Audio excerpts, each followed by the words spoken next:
Welcome back to Sledgehammer Horror, guys. I am Ken Sledge. And I'm Ashley Sledge. And let's talk horror. So today we're doing the review on The Bride. So a little non-spoiler synopsis of this film. In 1930 Chicago, Frankenstein asks Dr. Euphornius, I don't know if I'm saying that right or not, to help create a companion. They give life to a murdered woman, known as the Bride, sparking romance, police interest, and a radical social change. So we're going to talk about the positives, the negatives, and we are going to spoil The Bride. But make sure you're going to check it out. But for now, let's get into the positives.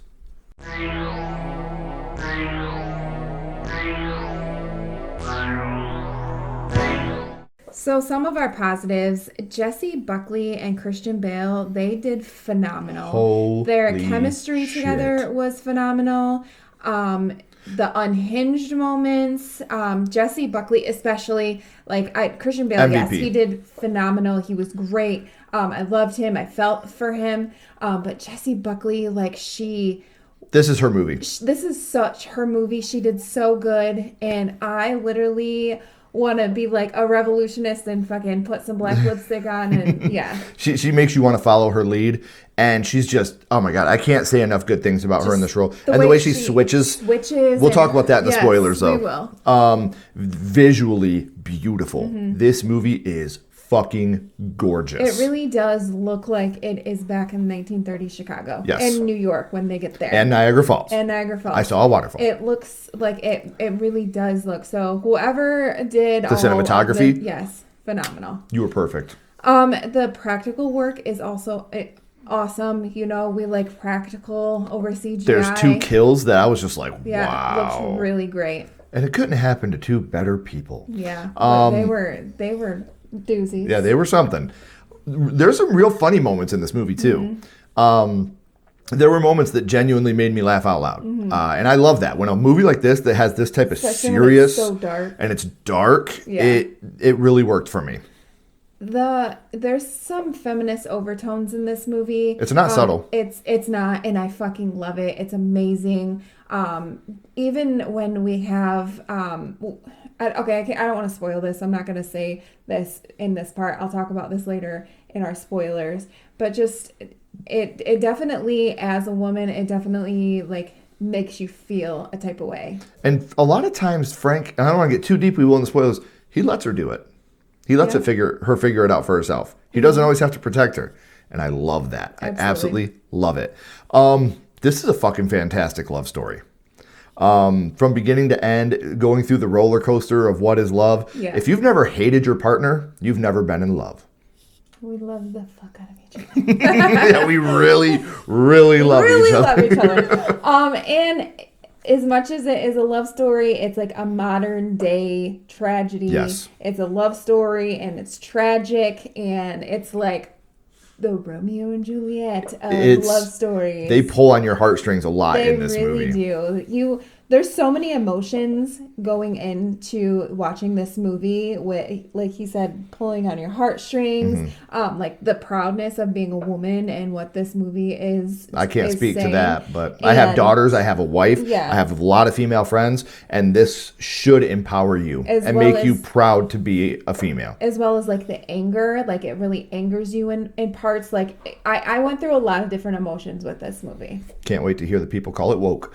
So those are some of our positives. Now let's get into some of the negatives of The Bride.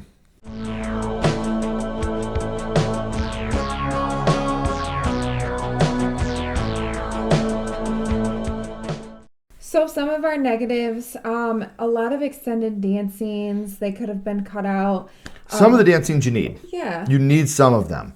There's a lot. The choreography was great. Yeah. The dance looked fantastic. Over 2 hours, you cut out 15 minutes worth of dancing. That would work for me. I personally, I can't speak for Ashley on this one. I could have done without all the Mary Shelley supercuts. So here's my thought on it. I liked it in some aspects. Again, when we're talking about the empowerment of women and what Mary Shelley represents, what she represents, and how she said, I can't say this because, she made this back in the 1800s. Sure, I agree with that. That was at the beginning, though. Hear me out. You're not letting me finish. Okay. How at the beginning, how we get all of her, I wasn't allowed to say this, so instead I wrote it down on paper. Like, that right there just shows, like, she thought it. Like, this is the stuff, but I wasn't allowed to say it back then. All the other stuff of her being pulled into it, I could have done without, but I liked the opening when they introduced her and introduced what she was. She couldn't have said it any better. So I agree. The opening part was great. Hearing Mary Shelley talk about her life post-Frankenstein, pre-Frankenstein, and how that came together, amazing. All the rest, could have done without. And there's parts where, like, they see themselves, like, on a movie theater screen or something, which is cool. I get that. But then other people start to be able to see them and hear them when they're up on those screens. And I was like, guys, like... I don't know. It didn't work for me. Yeah. That's 3. That's all of the negatives that we could come up with. And if you can't tell, those are reaching for reaches. some negatives. So yeah, I cannot say this enough. Please go check out The Bride. Oh, you need to see this in theater. It's definitely worth it. And then we're gonna get to our spoilers, so you should go watch The Bride and then come back and watch this. We don't even mind you leaving the review. Yeah. Come back, finish that view. If you've already seen it. Let's get to the spoilers.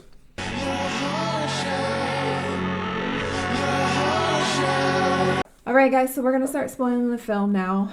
So we start with Mary Shelley, and she's talking about her life post-Frankenstein. And I felt like this really shows, like, what women went through, and especially back in, she made that in in the 18 freaking hundreds. And she was this brilliant woman that had this type of, she made Frankenstein. Like, that's awesome. The Bride of Frankenstein. Which obviously is still ringing true today in 2026. So we meet Ida. She's our main character, and she's kind of a streetwalker. And she's with this big group of people, and they force her to eat an oyster. And then, like, Mary Shelley is, like, a part of her. This was somebody I wasn't a huge fan of. And she, like, starts talking with, like, an English accent and making a huge... The acting here, so like, you're good. already blown away. Yes. You're 15 minutes in, and you're like, whoa. Like, she's incredible. Well, she starts making a big scene. She starts talking shit about this very dangerous man, Lapino. He's a mob boss, and he kills women and cuts their tongues out. So the guys escort her out. They're like, yo, you can't do that because he's sitting right here. Right. So they escort her out of the building. So one of the men accidentally push Ida down a thing of stairs, and you're watching her, and she's falling, and she's hitting her head, and her leg breaks, and it's pretty gnarly to watch her fall down these stairs. I said, accidentally. Yeah. So she ends up dying. Frankenstein goes to visit Dr. Euphornius. Again, it's a very hard name to say, and I hope I'm saying it right. So Frankenstein, he is looking for a bride. He's looking for love. He's lonely. And it's just killing him. Like, he's starting to get anxiety. So they end up going to dig up a woman's body. Yeah, his loneliness is killing him. And he still believes, though, that when he's not with her, he loses his mind. And he just wishes that he could get a sign. Maybe we could hit him, baby, one more time. My loneliness is killing me. That's all I thought when we wrote My Loneliness is Killing Me. Okay, I'm sorry about that. So they bring Ida back, and she doesn't want to marry Frank. No. She's like, I don't remember him. I don't know him. That's not something I'm willing to do. Yeah, so, which is awesome. Like, again, a lot of women empowerment. Like, I'm not willing to do that. Like, no, thank you. What does she say? She says, I don't think I want, no. I can't remember. She keeps repeating the same line over and over again. Yeah. So Frank and Ida, they sneak out. They're now Dr. Euphornius kind of like makes them stay in there. And so they sneak out and they see a movie, and then they go to a nightclub, and she's getting down. She's dancing. He's just kind of like watching her. Yeah, drinking his little coconut drink with an umbrella in it. Every time they go to a movie, it's a Jake Gyllenhaal movie. But his name is not Jake Gyllenhaal, obviously. It's Ronnie something. Yeah. But Frank is obsessed with her. Bigger. One of his legs is longer than the other, and he has to wear like a lifted shoe. Yeah. Yeah. Frank but is obsessed. Because Frank says that's his inspiration. Yeah. Essentially. Every time they go to a movie, that's what they're seeing is one of his movies. Well, the men start grabbing Ida and almost like molesting her inside the nightclub. So Frank, he goes and gets her and takes her out. Like, he doesn't, he's just like, all right, we're leaving. Yeah, like, no, thank you, gentlemen. Yep. But the two, they keep fucking with him until they get out, and they're like grabbing her butt. And they're like, I want to take a bite. And she's like, so do I. And she bites one of them. Then they throw her down and start to open her legs like they're going to sexually assault her. And this is where Frank can't take it anymore. He wanted to let her fend for herself, but he smashes one of their heads against the wall and then literally stomps the other dude's head into mush. And it's fucking incredible. This is the one where, like, they're the monsters, but really, are they the monsters? You know what I mean? I think someone trying to sexually assault a woman is a monster. That is a monster. And he took out the monster. Oh, so it's like, so good. You don't feel anything for these pieces of shit. Like, right. You're rooting for Frank. You really are. So then they run away together. Well, at first he's like trying to pretty much tell, go away. Yeah, like, go away. I'm trouble, and you're gonna be nothing with me. I'm gonna bring you down. I've gone through this before. There's gonna be an angry mob coming, and so you leave. And he goes and gets his shit, and he comes back down, and she's still just sitting there, and she's like, I don't know where to go. Live. Like, yeah, so they run away together. Well, he's never had cunnilingus. No. So, like, they're together, and she starts to give him head, and he's like, no, thank you. And I was like, what a fucking idiot. Yeah, because he's a fucking gentleman, okay? And it's not just about sexual favors. It's about love, and he wants her to love him. It looked like she was loving him pretty good. That's not love, Ken. That is not love.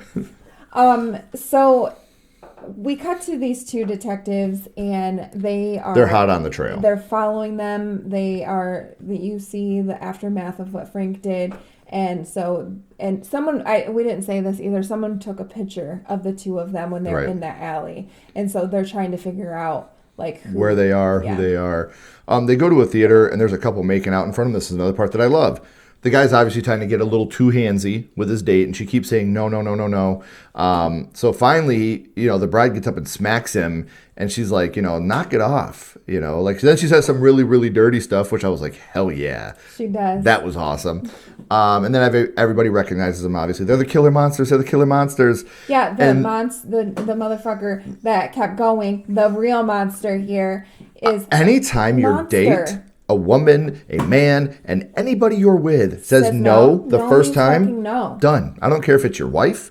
I don't care if it's your girlfriend. The minute that word is said, you fucking stop. Yeah. Like, I can't believe I have to spell that out. Like, you stop when someone says no. This was in the 1930s. Where women weren't allowed to say no. Yeah, and I mean, sometimes it's even today, like, with everything going on in the world, like, I feel like we should be farther than we are.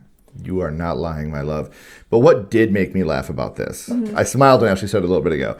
So, like, they're the monsters. Then they all run out of the theater and they're chasing them. And all of a sudden, they literally have torches and pitchforks. It's like, where the fuck did those come from? An entire mob. Like a whole mob. And they have, like, 3D glasses on still. Some of them still have their fucking glasses on. But, like, I'm watching and I see them actually have, like, torches and pitchforks. I was like, shut the fuck up. Like, that's the littlest thing. And it was so impactful to me. Like, that was genuinely funny. So, as they're running away, they sneak into, like, this party. And Frank sees his idol, Ronnie Reed, Jake Gyllenhaal. One of the most handsome men on the planet. He is a very handsome guy. And he pretty much treats him like shit. Like, he's laughing at him. I'm not available, man. Yeah, like, Frank is pretty much pouring. He's pouring his heart. He's like, I'm here because of you. Like, I'm you're the reason. For love, and I'm not alone anymore. And that's because of you. You gave me the courage. And he's just like, I'm not available. Like, he was a total fucking douche to him. Yeah. And so we break into another dance number. You guessed it. He's like, Frank starts crying, and then so all of a sudden he just starts dancing. And this affects everyone, and everybody starts dancing. It's a whole entire, like, dance party. It's like they have him under a trance. Yeah. Which I don't get, because it's never explained before or after how that happens. So, like, I wanted to put this in the negatives, but obviously I didn't want to spoil this far into the movie. But, like, all of a sudden, everybody's in this trance, and they're just dancing along with them. Yeah. And I'm like, well, if they have the power to manipulate people, why the fuck are they on the run? Maybe it's just, like, contagious. Like, contagious dancing, where people are like, why is my body moving like this? It's contagious. Like, yeah, so now the bride takes a gun, and she, like, the detective from earlier sees her. Like, they lock eyes. and you can see that like she something. recognizes him, and he knows who she is, and it's just this one fleeting moment, but you're like, okay, there's definitely a history between these two. Absolutely. So she takes Ronnie into hostage. And She like holds him at gunpoint. And literally, she's talking about all these dead women that have been pretty much like murdered by, had their tongues cut out. Yeah, by this mob. Lapino. And she's going around and talking about all these bad people that are in there. She's like, I can hear them.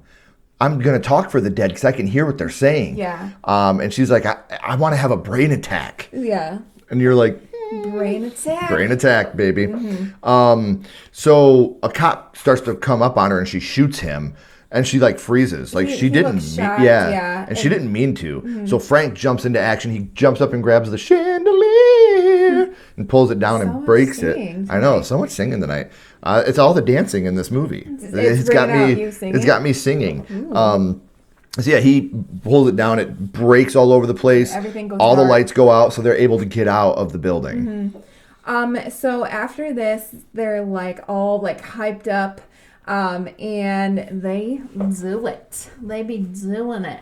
Yeah. We get a sex montage. Okay, I'm just curious. Do you think Frank's wiener has staples in it? Let me know. Let me know down in the comments.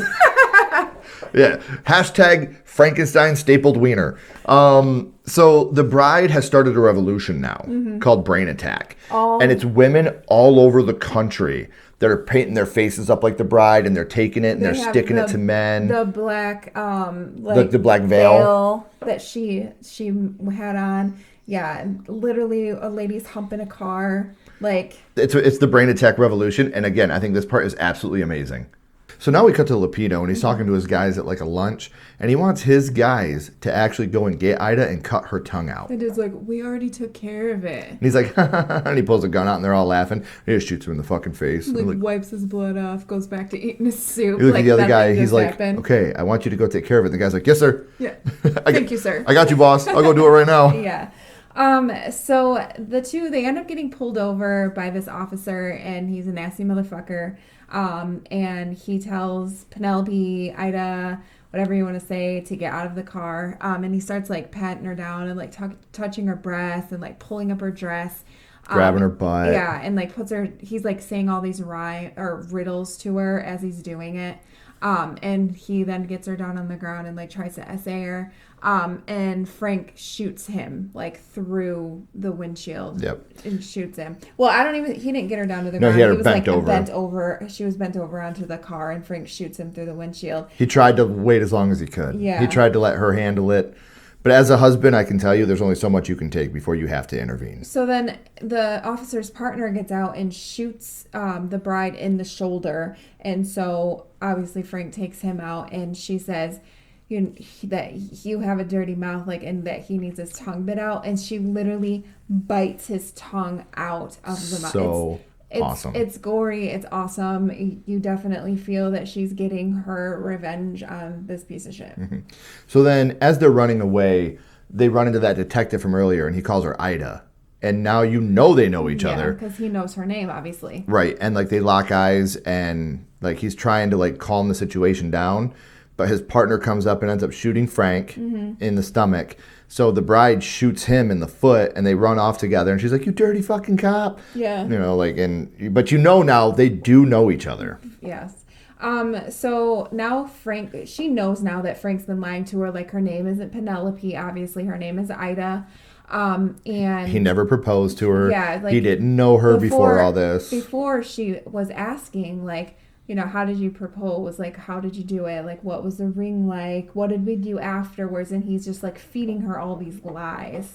But now she knows better. Yeah. The lead detective had her trying to infiltrate Lapino. Like, he was really trying to bring this guy down. And that's when she had died. So he blames himself. Yeah. And he can't take it anymore. So he resigns as a detective under the condition that his partner Myrna gets to take his place. Which because is another empowering thing. Myrna is his secretary because she's a woman, and a woman can't be a detective. And she's a damn good detective. She's a great detective, but none of the other, like the police force and stuff like that, they never take her seriously. They always look at him as the lead detective and always go to him and talk to him. And like, it's like infuriating because she's so fucking brilliant. It's like, listen to her. Just listen to what she says, man. You'll realize it.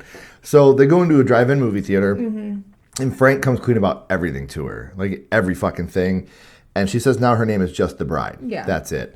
And Frank's like, I love it. Love it. Boom! Shot right in the fucking head. Comes out of nowhere. You're like, no! So Frank is killed by a gunshot to the head. She ends up leading the cops on a high-speed chase. She cuts the lights and drives into a cornfield so she's able to get away from him. Yeah, so the bride, she ends up taking Frank back to Dr. Euphornius to bring him back. And she's pretty much like, she doesn't want to bring him back. And it's like a flip from earlier. Yeah. Where she's like, now I'm begging you. Yes. I need him back. Like, yeah, and just the way she's like, you love him, don't you? And she's like, I don't love him till death. Till death do, or how does she say? She said, I don't love him till death. I love him till the end of time. Till the end of time, yes. And it's just so like tragic and like heartfelt. But Detective Myrna and the Lapina's man, they end up coming up there and like watching the whole thing. And Lapino starts shooting, and then the cops were driving by and they saw the car. Yeah. So they all came in. And once Lapino's man started shooting her, then the cops started fucking unloading like, literally, her. She's like, they're unloading her, and she's blood flying, and it looks really good, actually. And she ends up falling. She lands right on top of Frank. And she's also dead. Yes. But at this point, this is where you get the big part with Myrna, Detective Myrna. She's like, this is for the detectives now. And the cop's like, well, who's the detective? And she pulls out her badge. Me. And he's like, she's like, there's also a guy escaping from the fire escape. I need you to go get him. I may have a couple questions for him. And he's like, let's give them some time. Like, go do your shit. This commanding officer is like, we need to listen to her. Yeah. Step in the right direction, man. Absolutely. And she wants to take Dr. Euphornius and her little lab partner, or not subject, but lab partner down for questioning. And she's like, but take all the time you need. Take your time. As the bride and Frank are laying dead on the table. So they end up arresting Lapino's guy. And they're all outside. Yeah, and then we see, as they're arresting it, we see the lights flashing. And then you just get like this close-up of Frank and the bride's hands, and then they just end up holding hands, and it ends the film. Fucking perfect way to end. Great way to end the film. Like me and Ken were talking about it as we were leaving the theater, and he was saying how could they possibly, I was like, they have to land this plane. Are they going to land this ending? Because sometimes they, some movies like this, especially, they cannot land the fucking ending. This was a perfect ending. Yeah. So overall, I give it a 4 out of 5. I'm a huge fan of this movie. Very little negatives to me. The biggest thing for me is really, this isn't my preferred genre. This was a little too action-y for me, but it was like a slow type of action. It's just not my preferred genre. As a film, fucking incredible. I really, really think that Jessie Buckley should win awards for her performance in this film. She blew me away. Like, I was so damn surprised and impressed with her. She really played two different roles. Easily. She literally was two different people. Herself and Mary Shelley. And the way she would go on Hinge when she would be back as Mary Shelley, and her accent changed, she fucking nailed it. So fucking good. I give it a 4.5 out of 5. I've talked about this many times, and I love the Universal monsters, and Frankenstein's monster is my favorite of all time, and I love The Bride of Frankenstein. And this movie just it was everything. I do love how in this movie I wanted from The Bride of Frankenstein. In this movie, he's Frankenstein. He's not Frankenstein's monster. Right. So he adopted his dad's name. And I thought that was a nice little touch, because they touch on that a little bit. When were you born? He's like, born. And they're like, created. And he's like, oh, yeah. You know, they kind of touch on the fact that he took Dr. Frankenstein's name because that's essentially his father. So he is Frankenstein because that was his father's name. Yeah. So let us know in the comments, guys, what did you think of The Bride? Wanted to wait till the end for this because there's a little bit of controversy surrounding this. And because Maggie Gyllenhaal, who Ash and I both adore, wrote and directed this movie. And she had such a hard time getting this movie made. And one of her friends told her, I wonder if you would be going through this if you were a man that wrote and directed this movie. Because they were telling her, like, well, you can't do this or you can't do that.